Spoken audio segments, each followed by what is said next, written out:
What up, y'all? It's another video coming to you from Car Tech. So check it out. Today I have to replace a headlight bulb. Went to go have the oil change this morning, and wouldn't you know it, headlight bulb out, driver's side. And of course you have to remove the battery to get to it. So here's what I've done already. Remove the terminals, positive first, negative second, of course. And now I'm working on getting the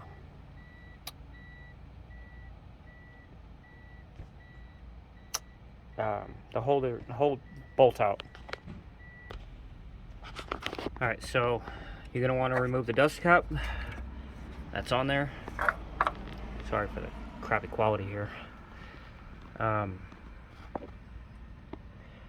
then simply twist your bulb out. That's what you got. But, oh yeah, that some sucker's really burnt. I wonder why. Less than a year ago had been replaced. I'm not sure. These are the xneon bulbs. No idea. One thing to remember. See that little piece there with the two yellow wires? Well, your bulb's only going to go in one way. And the terminals on these bulbs, they have to connect to that piece there. Okay, so when you're installing these,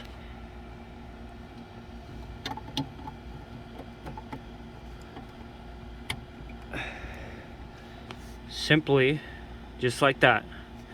Okay, and just make sure it's nice and tight in there, because I have a suspicion why that's why it blew, because it wasn't tight or something rather. But other than that, let's finish this up.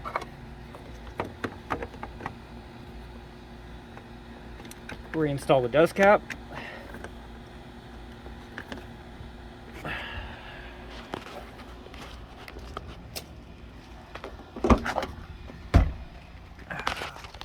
Key in the ignition. Oh, well, you see, it's not going to work very well if you don't have a battery in the car.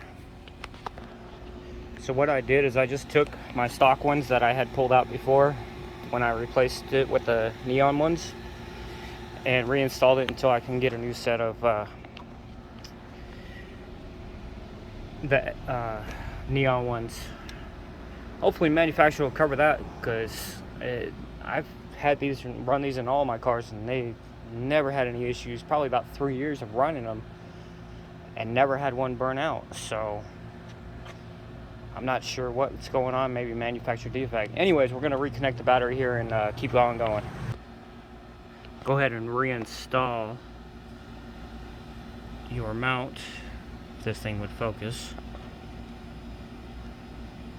And one thing to remember when you're doing this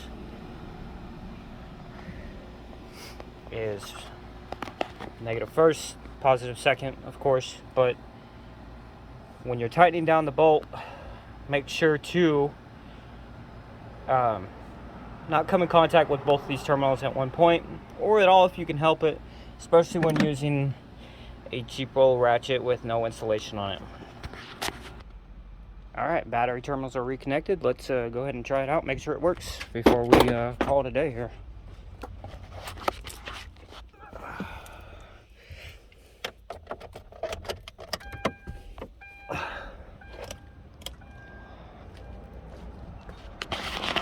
Well, back to the old yellow for a moment. I don't know if you guys can see this, but that one's pure white. Alright, as always, check your tools. Make sure you've got all your tools out of the bay there, so you don't end up losing something or possibly getting something stuck. And watch out for the stereo install video. That's coming real soon. Later.